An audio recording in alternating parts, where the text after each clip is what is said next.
close till I get up. Time is barely on our కావున ఇలా రూపాంతరములు చెంది పంచభూతాత్మైనటువంటి పంచభూతముల నుంచి అన్నరసం నుంచే తల్లిదండ్రులు తినేక వారికి శుక్ల శోణితములు ఏర్పడ్డాయి. దానివల్ల అలాగా మనకి ఈ మానవ శరీరం ఏర్పడ్డది. కనుక మానవ శరీరము దొరికింది కనుక ఉత్కృష్టమైంది. భగవంతుని వెతకడంలో ఈ మానవ శరీరానికి ఒక్కదానికే ఆ మహద్భాగ్యం ఉంది. కానీ మనం ఇప్పుడు ఆ పని చేయటం లేదు. ఈ శరీరమే నేను అనుకొని, ఈ పంచభూతాత్మకమైనటువంటి ఈ శరీరమే నేను అనుకొని దీన్ని సుఖపెట్టడానికి ప్రయత్నంతా మన జీవిత కాలాన్నంతా కూడా ఖర్చు చేస్తాను నాయనలారా. ఇది కరెక్ట్ కాదంటాను. చూద్దాం, ముందుకెళ్తూ ఉంటే తెలుస్తుంది. కనుక ఈ విషయాన్ని దీన్ని ఎప్పుడైతే ఈ ఆత్మ అనే జ్ఞానం ఏదైతే ఉందో ఆ ఆత్మ అనే జ్ఞానం ఈ శరీరమే నేను అనుకుంటే జీవుడయ్యాడు. ఈ శరీరము నేను కాదు, ఇది పంచభూతాత్మకమైనటువంటి ఈ శరీరం, ఇది నేను అరువు తెచ్చుకున్నాను. ఈ శరీరం ఎలా ఉందో 96 తత్వములతో ఎలా ఉందో 24 ఇంద్రియములతో మనసు, బుద్ధి, చిత్తం, అహంకారం, సమాన, వ్యాన, ఉదాన, ప్రాణ, అపానం, పంచప్రాణం, అవునా, శ్రోత్రం, త్వక్కు, జిహ్వ, ఘ్రాణం. ఇంకా శ్రోత్రం, త్వక్కు, చక్షు, జిహ్వ, ఘ్రాణం. ఇక శబ్ద, స్పర్శ, రూప, రస, గంధములు. ఈ 5. వాక్కు, పాణి, పాదములు, గుహ్యము, గుదము అని 25 ఇంద్రియాలు. ఈ ఇంద్రియ స్వరూపమే మానవ శరీరం. 96 తత్వాలు. ఇంకా ఎందుకు స్థూల శరీరం ఒకలాగుంది, సూక్ష్మ శరీరం ఒకలాగుంది. ఇవి 5 కేంద్రియములు, అవి ఒక 5 కేంద్రియములు, మొత్తం 50. మిగతావి శరీరాలు. ఈ శరీరం లోపల ఇంకా 3 శరీరాలు ఉన్నాయి. ఈ శరీరంలోనే 3 శరీరాలు ఇంకా ఉన్నాయి. దీన్ని స్థూల శరీరం అంటారు. రెండోది సూక్ష్మ శరీరం, ఇది లోపల ఉంది. దీని లోపల కారణ శరీరం ఉంది. మూడోది దానికి లోపల మహాకారణ శరీరం ఉంది.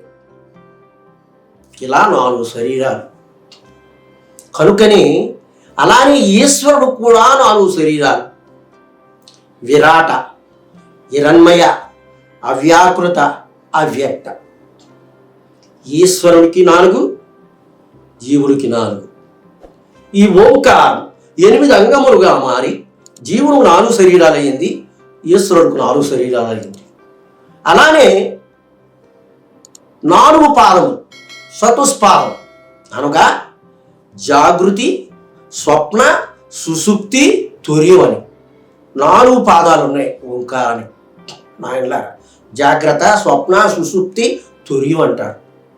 ఇవి 4. దాని 96 తత్వాల్లో కలుస్తాయి. ఇవి 4. ఇక త్రిస్థానం అంటే ఏమిటి? త్రిపుట. 2 కంఠం, 3 హృదయం. ఓంకారానికి 3 స్థానములు, చతుస్పాదములు 4 పాదములు, 8 అంగములు.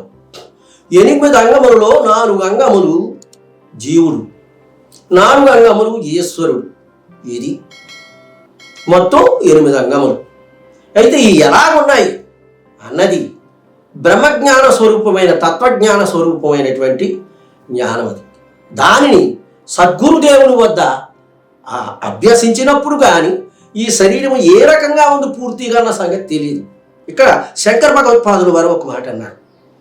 అధ్యారోపవాద స్వస్వరూపు నిత్యకర్తుం శక్యతే తస్మత్పద విచారే జగజ్జీవ పరమాత్మన అంటున్నారు. అంటే మాయ ఆరోపించింది. ఆరోపణ అంటే లేనిదే ఉన్నట్టు తోచబడ్డది. ఇందాకే చెప్పాను, అవ్యక్తం అంటే అదే అధ్యారోపమే. ఆ అధ్యారోప అపవాదం అంటే ఉండి కూడా లేనట్టుగా ఉంది. ఇది అధ్యారోపం ఏమిటి? లేనిది ఉన్నట్టుగా గోచరం అవుతుంది. ఇక అపవాదం ఏమి చేస్తుంది? ఉండి కూడా లేనట్టుగా. అంటే మీకు ఒక దృష్టాంతరంలో చెప్పబడదు. ఏమిటది? ఒక కొండ ఉంది, కనిపిస్తుంది క్లియర్గా, నామరూపాత్మక కాకుండా ఆ కడవ కనిపిస్తుంది మనకి. ఆ కడవ అంతర్భాగమే మట్టి ఉంది. చూసారా, కడవ ఉంది, కడవ కనిపిస్తుంది, కానీ మట్టి లేకుండా కడవ వచ్చిందా? రాదే. మట్టి లేకుండా కడవ రానే రాదు. అంటే మట్టి ఉండే లేనట్టుగా ఉంది. మనం ఎక్కడికైనా ఆ పాత్రల దగ్గరికి వెళ్తే అక్కడ చూడండి, ఏనుగు బొమ్మ ఎంతండి, ఆ నారాయణుడి బొమ్మ ఎంతండి, ఆ విష్ణు బొమ్మ ఎంతండి, ఆ శివుడు బొమ్మ ఎంతండి, ఆ శివలింగం ఎంతండి అంటే ఈ పాత్రలన్నిట్లో కూడా మట్టి ఉంది. దీన్ని అడగం మనం. ఈశ్వరుడు బొమ్మ అంటాం, రాముడు బొమ్మ అంటాం, బ్రహ్మ బొమ్మ అంటాం, యేసు బొమ్మ అంటాం, ఎల్లా బొమ్మ అంటాం, ప్రవక్త బొమ్మ అంటాం, ఏదో అంటాం. కానీ అంతర్భాగమై మట్టి ఉంది. అందుకో కేవలం కవి పారారు మానవం పాలకు దాకగా మధువుకు పాత్రగా రూపం ఏదైనా మన్నొకటేరా. కనుక ఈ మన్నులోంచి ఏమొచ్చింది? అన్నం. అన్నం నుండి జీవుడు ఏర్పడ్డాడు, తల్లిదండ్రులు శుక్ల సోనేతములతో. కావున ఆ రకముగా అధ్యారోప అపవాద స్వస్వరూపం, ఆ రెండిటి యొక్క నిజస్వరూపాన్ని గురు శిష్యులు ఇద్దరు సఖ్యతతో నమ్మికతో, అవునా నా గురుదేవుడే పరబ్రహ్మం అని శిష్యుడు నమ్మాలి. ఈ శిష్యుడే నారాయణ వంశ సంభూతుడు కనుక ఇతన్ని అందుకే మానవ సేవ మాధవ సేవ అంటారు. మానవుడుగా మలుస్తాను అని చెప్పుకొస్తాడు. కనుక అట్టి మానవ జన్మ అనగా మాధవుడుగా మారిపోయే మహద్భాగ్యము మానవుడికి ఉంది. నరుడు నారాయణుడుగా మారిపోయే మహద్భాగ్యం ఉంది. మిగతా జీవరాశులకి ఏమీ లేదు. కనుక ఈ మానవ జన్మ ఇందాక చెప్పాను ఎంతో ఉత్కృష్టమైనదని. ఎందుకు ఉత్కృష్టమైనదో ఇదివరకు చెప్పుకున్నాం, మళ్ళీ చెప్పుకుందాం, పర్వాలేదు. భగవంతుని తెలుసుకొని భగవంతుని చూసి భగవంతుని చెంతకు చేరుకునే గొప్ప దృష్టం మానవ జన్మకు. మిగతా జీవరాశులకి ఎవ్వరికీ లేదు. సూర్య చంద్ర నక్షత్రులతో కూడుకుని ఈ సకల చరాచర పిపేలకాది బ్రహ్మ పర్యంతం ఎవ్వరికీ లేదు. అవునా, నేను తెలుసున్నవాడినే. నాకు తెలుసు అనుకో, రామచంద్ర ప్రభుని పిలిచాను, వచ్చాడు. మా ఇంటి దగ్గర కోడో కుక్కో పెంచుకుంటున్నావు. కుక్క చూడే రాముడు వచ్చాడంటే చూస్తారా? చూడలేదే. మానవుడికి అలా కాదు, నాయన దేవుడు భగవంతుడు అంటే అర్థమయ్యే పరిస్థితులు ఉన్నాయి. కనుక మానవ జన్మ తన ఎక్కడి నుంచి వచ్చింది? సనాతనం నుంచి వచ్చింది మానవ జన్మ. ఎప్పుడు వచ్చింది, ఎలా వచ్చిందంటే నాకు తెలిసిన అభిప్రాయంతో చెప్తాను. ఇక్కడ ఏమంటాడంటే అనంత కోటి జన్మ. అదే మాట కృష్ణ పరమాత్మ కూడా చెప్పాడు. జ్ఞానవంతుడు మనుషుడు అనేక జన్మల తదనంతరం విజ్ఞాని అయినను శరణు చొచ్చుతున్నాడు. ముందు మానవ జన్మ కావాలి. ఈ మానవ జన్మ భగవంతుణ్ణి మనం కరుణామయుడు, దయామయుడు, ప్రేమమయుడు అని అంటామే. దేని అనుకుంటున్నామంటే మనం అనుకునేది మనం దేని అనుకుంటున్నాం? భగవంతుడు కరుణామయుడు, దయామయుడు, ప్రేమమయుడు, కృపామయుడు అని మనం దేనికి అనుకుంటున్నాం?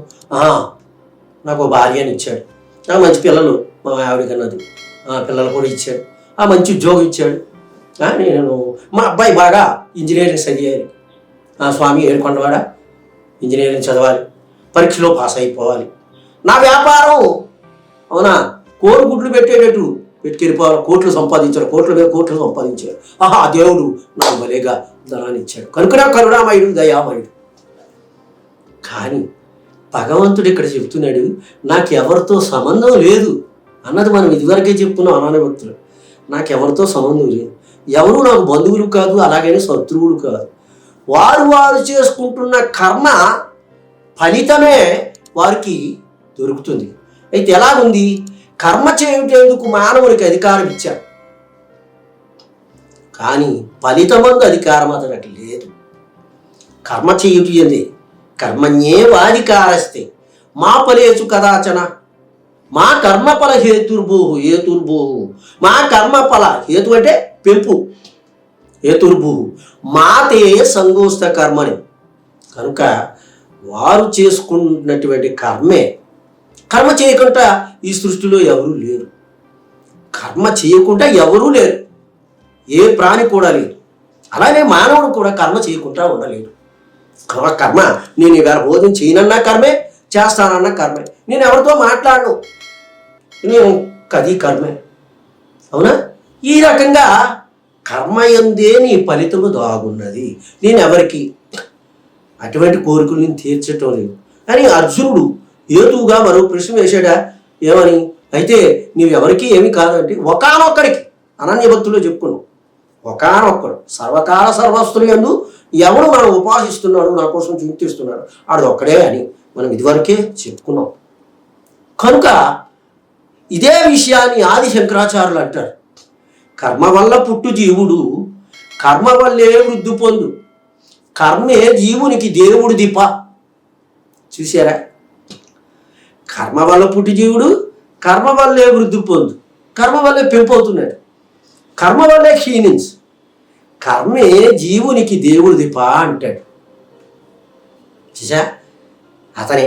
అయితే వేమనార్యులు కూడా దీనికి చెప్పారు, ఇదే మాటని చెప్పారు మహానుభావుడు. వ్రాత వెంటగాని వరమీడు దైవంబు, చేత వెంటగాని రాత కాదు,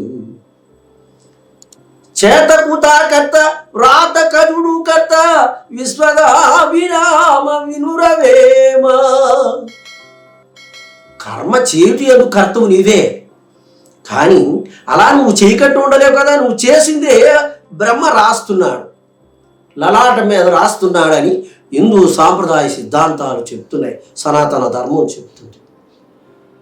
రాసి ఉంటేనే వరం ఇస్తాడు, ఫలితం ఇస్తాడు నీకు. అక్కడ రాసి ఉండాలంటే నువ్వు చేసి ఉండాలి. నువ్వు దానికి ఉద్యోగానికి వెళ్తున్నావు అనుకోండి. మనం ఉద్యోగానికి వెళ్తేప్పుడు ఏం చేస్తాం? మనం ఆ రోజు డ్యూటీకి వెళ్తే అక్కడ ఉన్న యజమాని మస్ట్ వేస్తున్నాడు, వెళ్ళమనుకో ఆప్షన్ వేస్తున్నాడు. అతని పని అది, మన పని కర్మ చేయటం యందు అధికారం, ఫలితం అక్కడ ఉంది, ఆ యజమాని ఇవ్వాలి. అలాగే భగవంతుడికి మనకు ఉన్నటువంటి సంబంధం అంతే. కనుకనే ఆది శంకరాచార్యులు కూడా అదే అన్నాడు. కర్మ వల్ల పుట్టు జీవుడు, కర్మ వల్లే వృద్ధి పొందు, కర్మ వల్లే క్షీణించు, కర్మే జీవుడికి దేవుడు దీప. ఇంకో విషయం, ముఖ్యమైన విషయం చెప్తారు. మానవ జన్మ ఎందుకు అతను కరుణామయుడు అన్నారంటే, మానవ జన్మ రావడానికి ముఖ్యమైనటువంటి మార్గాన్ని, యోగం అనండి, మార్గం అనండి, ఆ మహనీయుడు చెప్పగలిగాడు. ఎలాగా? మన అనంత కోటి జన్మల్లో మనం చేసుకుంటున్నటువంటి పుణ్యాన్ని, పాపాన్ని బేరజేసి, పుణ్యం ఎప్పుడైతే అది సగభాగానికి ఎక్కువై పుణ్యం వచ్చిందో, ఆ పుణ్యాన్ని భద్రపరిచి భగవంతుడు మనకి అనేక జన్మల, ఆ జన్మల లోపల పడ్డ మన ఆవేదన ఆ భగవంతుడిని అడిగినందుకు మనకి 84 లక్షల జన్మల తర్వాత మానవ జన్మని ప్రసాదిస్తాడు ఆ భగవంతుడు. అందుకే అతను కరుణామయుడు, నా అభిప్రాయం సుమ. అందుకే అతను కరుణామయుడు, దయామయుడు, ప్రేమమయుడు, కృపామయుడు. ఇట్టి మానవ జన్మను ప్రసాదించాడు. ఎలా ఇచ్చాడు? మనం ఇదివరకు చేసుకున్న అనంత కోటి జన్మల్లో చేసిన పుణ్యాన్ని భద్రపరిచి మనకి ఇచ్చాడు. అట్టి జన్మని పశువు కంటే హీనముగా అన్ని కోట్ల జన్మల్లో సంపాదించిన పుణ్యాన్నంతా కూడా క్షణకాలంలో దుర్వినియోగం చేస్తున్నాం. తన పుణ్య కాలాన్నంతా కూడా వృధా చేస్తున్నాడు, మట్టిలో పోసిన పన్నీరు అని. అవునా? అలాంటి పుణ్యాన్ని భద్రపరిచి మానవ జన్మనిస్తే, ఈ మానవ జన్మ ఎందుకు? తినడానికి, భార్యను చేసుకొని పిల్లలు కనడానికి, సావుస్తే చచ్చిపోవడానికేనా? ఆలోచించండి భక్తవరులారా. సావు కోసమే. ఈ సావు కోసం అనేసరికి నాకు ఒకటి గుర్తొచ్చింది. భీమునిపట్నంలో బకాసురుడికి రోజుకి ఒక జంతువు, ఒక మనిషి ఆహారం, బండి నిండా ఆహారం పెట్టాలి. అది రాజుగారు ఒప్పుకున్నాడు, ఆ రాక్షసుడి నుంచి జడిసి. అలాగా ఒక బ్రాహ్మణ కుటుంబంలో, అంటే పాండవులు మరి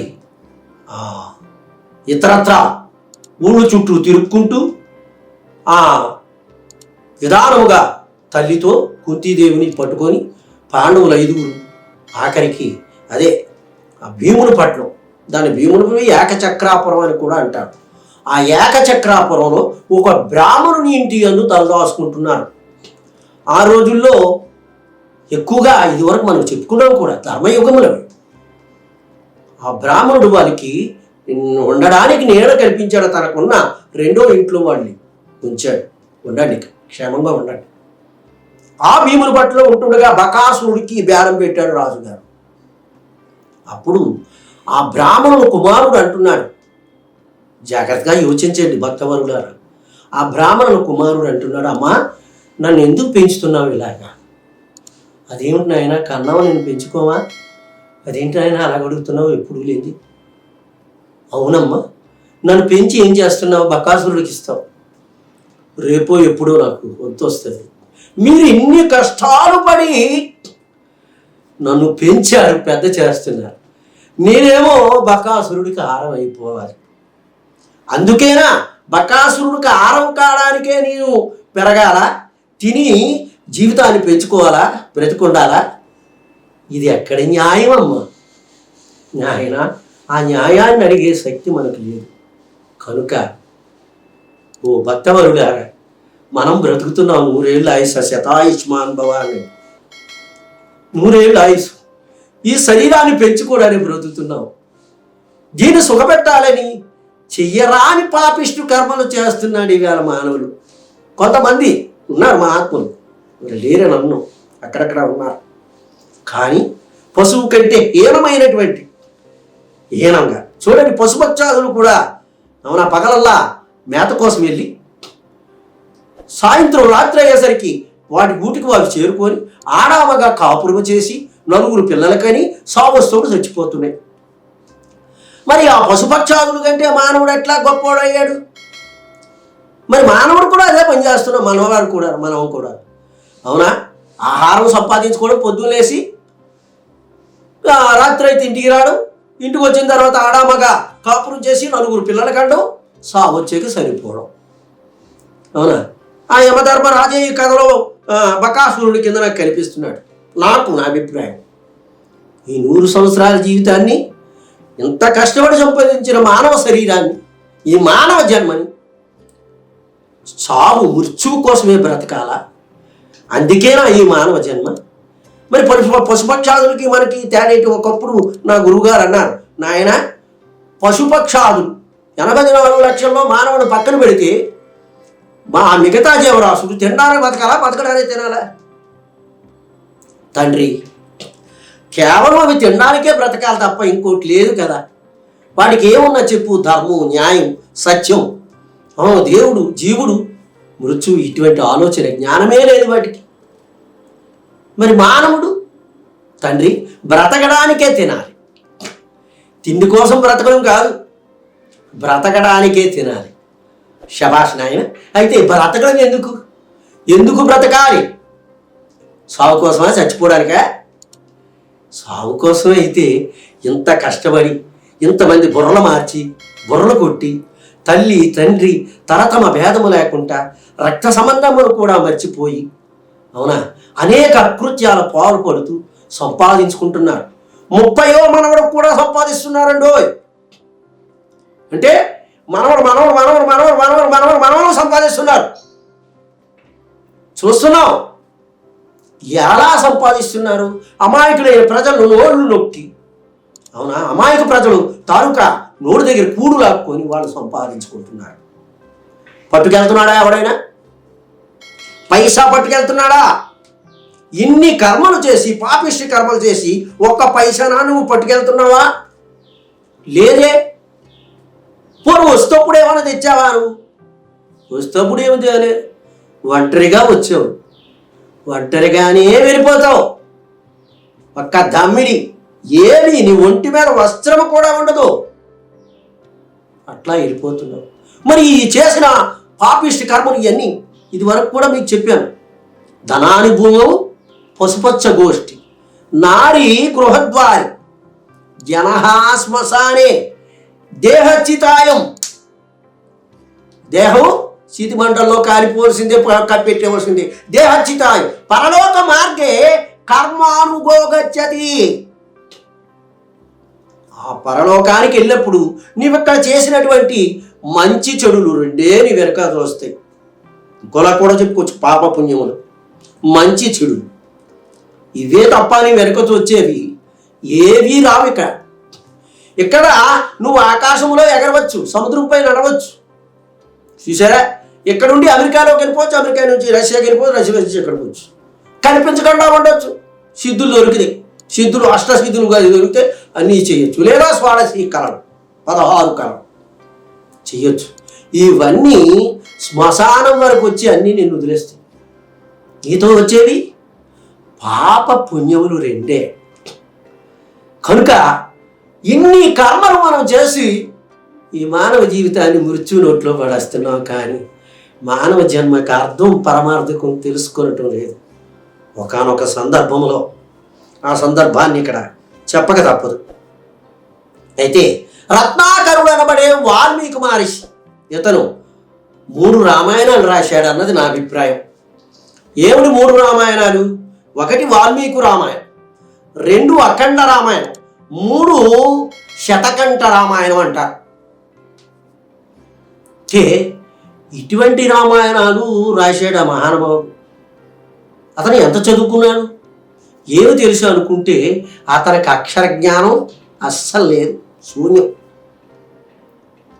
అలానే వ్యాస భగవానుడు కూడా చదువుకోలే. అతను అష్టాదశ పురాణాలు రాశాడు, మహాభారతాన్ని రాశాడు, భాగవతాన్ని రాశాడు, భగవద్గీత రాశాడు. అవునా, 18 పురాణాలు, అష్టాదశ పురాణాలు. ఇలా మరి ఆ రకమైనటువంటి గ్రంథాలు రాసినటువంటి వాడు మహాత్ముడు వ్యాసుడు. ఇక రత్నాకరుడు అనే వాల్మీకి ఈ రకంగా రాశాడు. అయితే ఈ రత్నాకరుడు వృత్తి ఏమిటి? పూర్వజన్మలో బ్రాహ్మణుడని అది ఉంచండి. ఇక్కడ వృత్తి ఏమిటి? దారులు కొట్టి కొల్లగొట్టి, దారంటి వచ్చి యాత్రులు వెళ్తున్నారు, బాటసారులు వెళ్తుంటే వాళ్ళు కొట్టేసి వాళ్ళ దగ్గర ఉన్న ధనాన్ని తస్కరించుకొని తిన్నగా తన భార్య బిడ్డలకు ఇచ్చేవాడు, తన తల్లిదండ్రులను పోషించేవాడు. ఎందరినో హింసించి మరి బాటసారులు ఆ పెళ్ళికని వెళ్తుండే వాళ్ళు కానీ అనేక ఏదో కార్యక్రమాలు, పూజా కార్యక్రమాలకు వెళ్తున్నా ఈ డబ్బులని కొట్టి మరీ లాగేసుకునేవాడు. మహాబలవంతుడు ఈ రత్నాకరుడు. ఇట్టి రత్నాకరుడు భార్య ఒకానొక సందర్భంలో, నాకు ఆకాశంలో ఉన్నటువంటి రత్నమాల కావాలి, నక్షత్రమాల, అది తెచ్చిపెట్టగలవా, ఏమంటే నాకు కావాలని ప్రేమతో అడిగింది. శ్రీమూర్తి ప్రేమను వలకబోస్తూ అడిగితే మగాడు ఉండగలడా? ఓ మరి చూడక రౌతు గురం గొప్ప, ఇది పర్వతాడు, ఎక్కడికైనా ఏ పని చేసి తెచ్చి ఇచ్చారు. అలా ఇతను అయోధ్యకు కూడా వెళ్ళేటట్టు శాస్త్రం చెప్తుంది. అయోధ్యలో ఆ తల్లి సీతమ్మ విగ్రహంలో, చాలా పెద్ద విగ్రహం, ఇంచుమించు 100 అడుగులకు ఎక్కువ ఉండొచ్చు. ఆ అమ్మ మెడలో ఉన్నటువంటి ఆ నక్షత్రమాల తేవాలని వెళ్ళాడు. వెళ్ళిన తర్వాత శ్రీమన్నారాయణి ఒక్క ఆలోచనచే మాల నుంచి కింద పడిపోయాడు, అందుకోబోయి. అది